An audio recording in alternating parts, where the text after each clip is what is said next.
During the holiday season, many homeschool families like to take a break from the formal lessons and instead include a lot of wonderful ideas that will encourage your children in the heritage that you have in different cultural areas and just the great ideas of the holiday season. Let's give you some of those ideas today.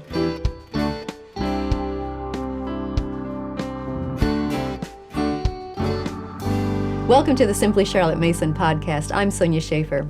Joining me in our discussion today is O'Neal Johnston. We want to talk about incorporating some good ideas during the holiday seasons for heritage and cultural encouragement and the atmosphere that we like to set for our children.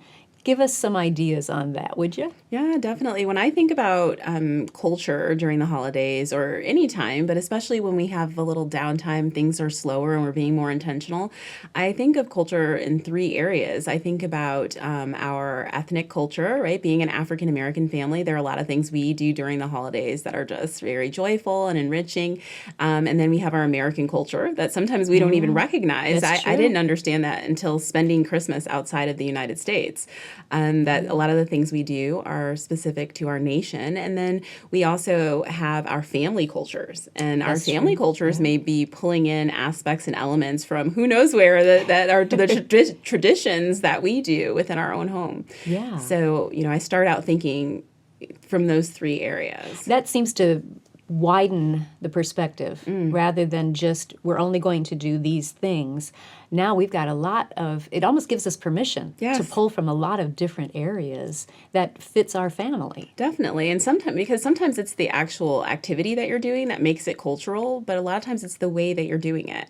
Give me an example. Well, for us, we listen to a lot of music during the holidays, and we read even more poetry. We pull back on some of our other lessons. We're not doing our formal lessons, but we're still reading a lot of poetry and a lot of books and stories that we annually read at holiday time, but they are rooted in African American culture. So our Christmas music doesn't always sound the same, maybe, as what I might hear in a department store or at someone else's home. A lot of really soulful carols and hymns and Christmas songs and poets that have written a lot of holiday-specific poetry or even just wintertime poetry. And one of our favorite books is called Christmas Gift, and it has a bunch of small short stories in it from long ago traditions in the African American community. And I think that that's something we read every year. So we're still reading beautiful books. We're still listening to wonderful music, and we're reading poetry and reciting poetry. But the source of those things comes directly from our cultural heritage. That makes total sense because we do the same thing. We have certain books that we read at Christmas time and holiday time. We have certain poetry that we like to go back to and revisit. We have certain music that, you put it on when you start setting up the Christmas tree, and it flips that switch in your head. Yeah. So it's the same thing, but it's tailored to our different families. But also, I think it doesn't have to be only that and nothing else. Oh, then definitely. I think that's just a part of it. And for me, I sometimes forget that starting some of these ideas and traditions was intentional. It didn't just happen naturally. So I think a lot of times people feel like they'll just naturally have this home filled with all this beauty. And I think it is now because it's become habit, right? But in the beginning, I remember making a choice that there were going to be these things that the Johnston family would always do. Yes. Some of them were things I inherited from my family and melded with things my husband had grown up with or that my mother-in-law taught me. But a lot of them were just brand new. And I said, we'll do these things this way. And so I think that people who maybe haven't had as much of this type of cultural experience or encouragement during the holidays, they don't have to feel like, it didn't come naturally to me or we don't have that, that you can create it. Yes, and you don't have to create it perfectly from the beginning because I remember thinking, the Schaefer family is going to do this during the holidays. And I tried it, and it fell flat. It was like, okay, we're not going to do that. Right. But we can tweak it a little bit and come up with something that did work well. Yeah. And I think that works even with the atmosphere, the visual atmosphere of the home. So I imagined that our home would be fully decked out. But as an adult, I'm like, the decking was expensive. I didn't quite realize that maybe my parents had collected so many wonderful things over a lifetime of parenting. And so I took a step back and decided, instead of always feeling that what I'm lacking in holiday decor or the pretty dishes that I want, instead we'll make a big deal of how each year we add one thing.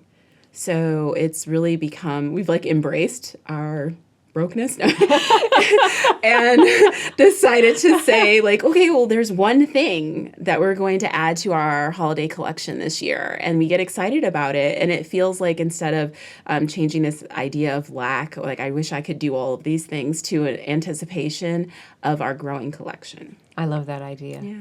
What are some other ways that you incorporate the different multidimensional cultural aspects into your holiday season? Well, I think food right away, and there have been years where food was our handicraft also. So that was really interesting. It was like a double layered thing that we were, cake decorating? Yeah, we were, yes, cake decorating, but even just baking in general, or learning to cook. We use that as like a life skill. Life skills, yeah. And so we hadn't been necessarily making craft type things. We had been focused on life skills. And so to be able to integrate that in, but with holiday cooking, holiday baking is different because you're often baking for a crowd.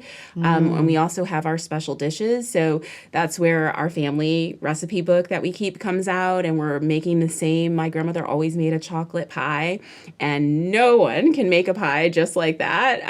Not even me, after all these years of practicing. But we try, right? Year after year, we have certain dishes that our family eats on Christmas morning that are prepped the night before. I mean, there are these traditions around food. And I think for us, some of it is cultural, because some of the foods are foods that you find common in an African American kitchen, but they're not all. Some of them are just our family foods that we eat. So I think we have our music playing, and we're using these different foods, and we're preparing and enjoying these different foods.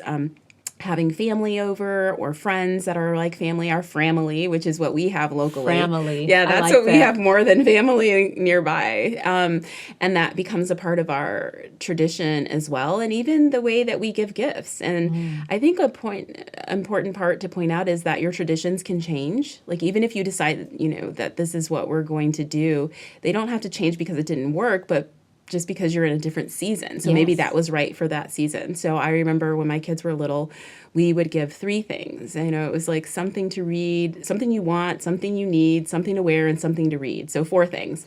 And I loved that. I was like, we're going to do this forever. Yeah. Then they got older, and I was like, well, you need 2 things to wear, and you definitely don't need another book. And I was like, oh no, it's not they working. Broke the formula. Yes. And I was like, oh.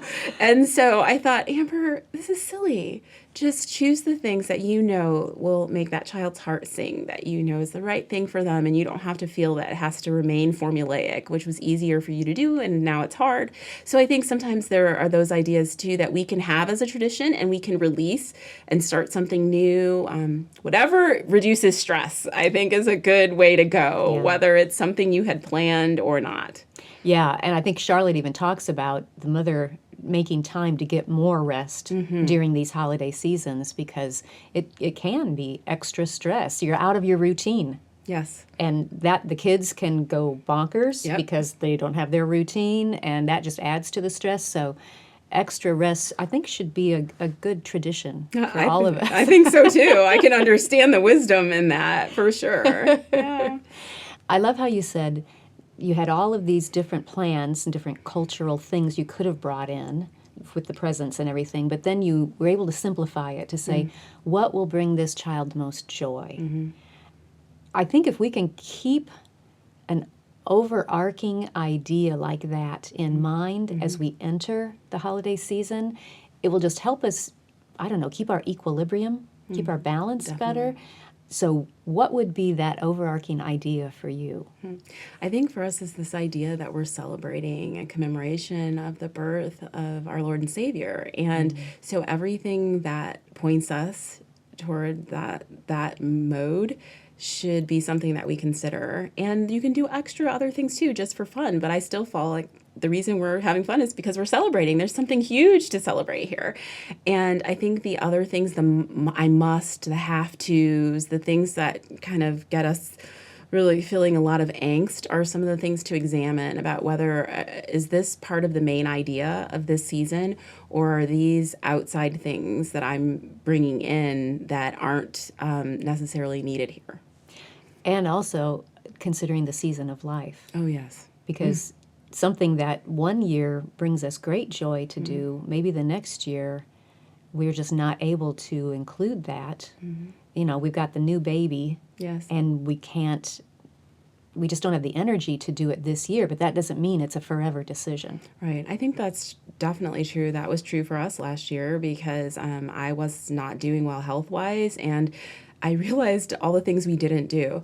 We had these candles we light all the time, and we had our special devotional books that we were going through, and we were listening to this music and studying this, and we couldn't do any of that last year. And I was like, my kids were like, "This is so nice, Mom." And I was like, oh my gosh, this is, my desperate, I can't do any better Christmas holiday season, and my kids love it. And that was very informative to me. Yes. It's very encouraging in a lot of ways. And I realized I really need to be careful about the doing and going and making and creating, even though they're all beautiful things, that sometimes maybe it's the sitting and being, the contemplation and the time spent together that our families may need more of. It depends. Like you said, it depends on the season.